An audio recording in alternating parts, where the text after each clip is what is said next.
کہ پاکستان کے جو سابق ایک چیف منسٹر بلوچستان ہے رئیسانی صاحب، کل وہ ایک سیمینار میں بات کر رہے تھے. وہ کہہ رہے تھے فوجی ہوتا ہے، بلوچی ہو یا پنجابی ہو. تو بیسیکلی وہ کہہ رہے تھے کہ وہ بیسیکلی اسٹیبلشمنٹ پہ تنقید کر رہے تھے اور کہہ رہے تھے کہ جو پاکستان کی اسٹیبلشمنٹ ہے وہ بلوچستان میں مداخلت کرتی ہے اور کہتی ہے کہ یہاں پہ بھارت کی انوالومنٹ ہے. وہ کہتے ہیں بھارت آ ہی نہیں سکتا یہاں پہ، بھارت کی کیا مجال ہے کہ وہ پاکستان میں آ جائے. یہ صرف اور صرف آپ لوگ اسٹیبلشمنٹ کو کہہ رہے تھے کہ تم لوگ انٹرفیئر کرنے کے لیے، ہمیں ڈرانے دھمکانے کے لیے، اپنے پولیٹیکل انفلوئنس کے لیے یہ کرتے ہو اور یہ نہ کرو. جو ہے اور وار آف ایگریشن، تو وار آف ایگریشن پاکستان نے کی 1947 22 اکتوبر کو، پیس توڑا علاقے کا. کرائم اگینسٹ ہیومینٹی یہ ہے کہ لاکھوں ہندو اور مسلمانوں کا قتل عام. تو مطلب ہے کہ پیس بھی انہوں نے توڑا، کرائم اگینسٹ ہیومینٹی بھی انہوں نے کیا، وار آف ایگریشن بھی انہوں نے کی. آپ جا کے گوگل کر لیں، یہ 3 چیزیں وار کرائمز میں کے لیے آپ کو جو ہے وہ کلاسیفائی کرتی ہیں. جے ہند دوستو، پاکستان بریکنگ نیوز چینل میں آپ سبھی کا ہاردک سواگت. پاکستان کے پورو پولیٹیشینوں نے اپنے ہی دیش کے خلاف مورچہ کھول دیا ہے اور کہنے لگے کہ پاکستان آرمی اور پاکستان کے گورنمنٹ کو دوسرے دیشوں کے اوپر آروپ لگانا بند کر دینا چاہیے، کیونکہ پاکستان میں جو بھی کچھ ہو رہا ہے وہ پاکستان آرمی کے وجہ سے اور یہاں کے منتریوں کے وجہ سے ہی ہو رہا ہے. بلوچستان کے فارمر چیف منسٹر اسلم ریاض سینی کا یہ کہنا تھا کہ یہ سارا کچھ بلوچستان میں ہو رہا ہے سب پاکستانی آرمی کے وجہ سے ہی ہے اور ہمیں بھارت کو اس کے لیے ذمہ دار ٹھہرانا بند کر دینا چاہیے، کیونکہ بھارت بلوچستان میں آ ہی نہیں سکتا اور بھارت ہے کہ اتنا دور رہ کر بلوچستان میں کچھ نہیں کر سکتا. یہ پاکستان آرمی ہے جس کے کارن بلوچستان میں آج حالت بہت ہی بری ہے، جہاں پر پاکستانی گورنمنٹ کا بھی ہاتھ اس میں اتنا ہی ہے جتنا پاکستان آرمی کا ہے، کیونکہ پاکستانی گورنمنٹ جو بھی رائٹس بلوچستان کے ہیں وہ بلوچستان کے لوگوں کو نہیں دے رہی ہے، بلکہ سارے رائٹس بلوچستان کے لے کر پنجاب کو دیے جا رہے ہیں اور بلوچستان کو ایسے ہی ونچت رکھا جا رہا ہے. اور یہی کارن ہے کہ آج کتنے سال سے بلوچستان نے پاکستان گورنمنٹ کے خلاف ودروہ شروع کر دیا ہے. BLA جو کہ بلوچستان لبریشن آرمی ہے، اس نے تو پاکستان آرمی کے سینکڑوں پرسنز بھی مارے ہیں اور کچھ دنوں پہلے بم بلاسٹ کر پاکستان ریلوے کے دوارا چلائی جانی ٹرینز بھی اڑا دی ہے. تو بھارت کا انوالومنٹ پاکستان میں ہونا نہ کے برابر ہے، ایسا کہنا ہے پاکستان کے پورو پولیٹیشینوں کا. تو کیا پاکستان کے فارمر منسٹر سچ بات کر رہے ہیں؟ دیکھ کر تو لگ رہا ہے. ایسے ہی ویڈیو کو انتم تک دیکھتے رہیے، لائک کیجئے، شیئر کیجئے اور سبسکرائب کیجئے ہمارے چینل کو اور بیل آئیکن دبانا بالکل بھی نہ بھولے، اور آپ کی جو بھی رائے ہو اسے کمنٹ باکس میں ضرور دے.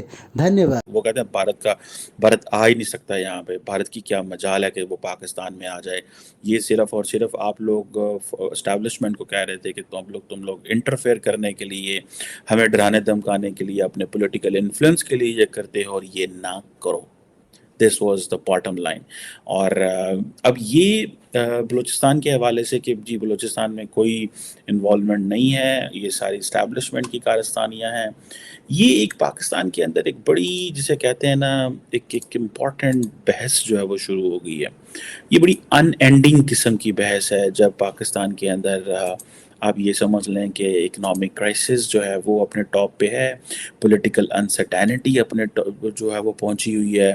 اور جب دیکھیں اس وقت آپ ظاہر بات ہے $5 بلین کی جو LCs ہیں وہ پاکستان میں کھلنی ہیں.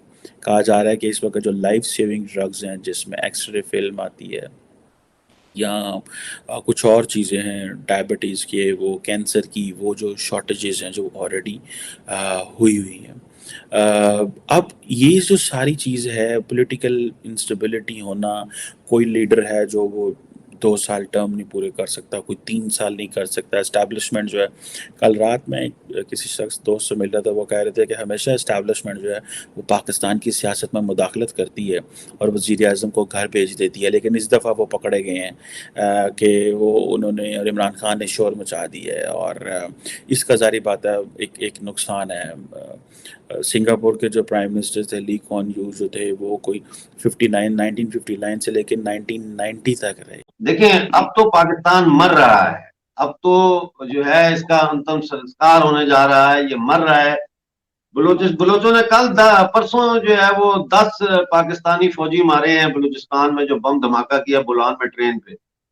تو اس کے بعد پھر 4 مارے ہیں BLF والوں نے. تو اسی طرح سے TTP والے بھی جو ہے وہ مار رہے ہیں ان کو. پھر سندھ میں آپ نے دیکھا ہوگا 4 دن پہلے کتنے بڑے بڑے مظاہرے ہوئے ہیں جس پہ رینجرز نے گولی چلائی ہے، ایک شخص اس میں شہید بھی ہوا ہے.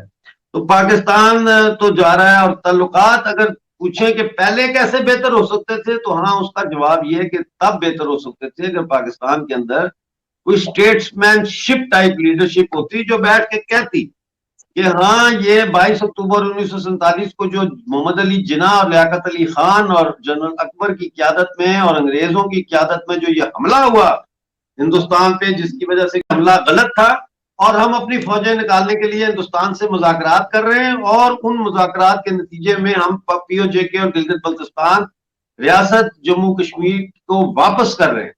تو پھر میں سمجھتا ہوں پاکستان بچ بھی جاتا اور پاکستان کے بھارت کے ساتھ اچھے تعلقات ہوتے، تجارت ہوتی، سارا کچھ ہوتا اور وہ خوشحال ملک ہوتا. لیکن یہ ممکن نہیں ہے، یہ ہماری خوش فہمی ہے. یہ جو ہے نا حقیقت میں ایسا ہو نہیں سکتا تھا، کیونکہ پاکستان کا وجود ہی ہندو سے نفرت ہے. تو جب تک یہ ملک ختم نہیں ہوگا، اس کی بنیاد جو ہے جس چیز پہ قائم ہے، اس بنیاد کو ہم ختم نہیں کر سکتے. انڈیا میں آپ دیکھ لیں پرائم منسٹر مودی 10 سال تو کم از کم، اس سے پہلے کانگریس 10 سال کم از کم، اور ابھی لگ رہا ہے کہ مودی صاحب جو ہے شاید کو 15 سال لگتا ہے. لیکن any thing can turn around, پتہ نہیں کیا ہوگا. لیکن پاکستان میں 2 سال 1.5 سال پرائم منسٹر رہتا ہے، حکومت چلی جاتی ہے، کرپشن کیسز کھل جاتے ہیں، ملٹری آپریشن شروع ہو جاتے ہیں، اکنامک کرائسس آ گیا ہے جی، باہر سے پیسے لے کے آؤ، سعودی عرب چلے جاؤ، UAE چلے جاؤ، قطر چلے جاؤ. So this is all elite which is spending about، میں کل بھی دیکھ رہا تھا کہ 17-18 ارب ڈالر ہماری ایلیٹ کھاتی ہے. ٹھیک ہے جی، ان کا پیٹ نہیں بھرتا، اور یہ سارا ٹائم آن دا نیم، یہ سبسڈیز لیتے ہیں آن دا نیم آف جنرل پبلک کے نام پہ سبسڈی لیتے ہیں.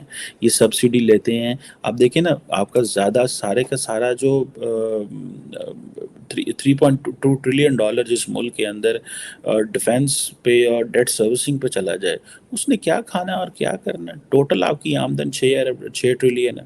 6.234 کر لیں، اتنی ٹریلین آپ کی آمدن ہے. اتنے آپ کو جو لوگ ہیں وہ آپ کو پیسہ اکٹھا ہوتا ہے. ٹھیک ہے جی، لیکن آپ کیا اسے بولتے ہیں، جو لگتا ہے وہ 10 ٹریلین کے قریب ہے. تو سارا پیسہ تو آپ کے پاس ہے ہی نہیں ہے. اب ہماری جو ہے وہ کنڈیشن، وہ کہتے ہیں وینیزویلا اور جو ہے وہ اور ارجنٹینا والی سچویشن ہماری بنی ہوئی ہے.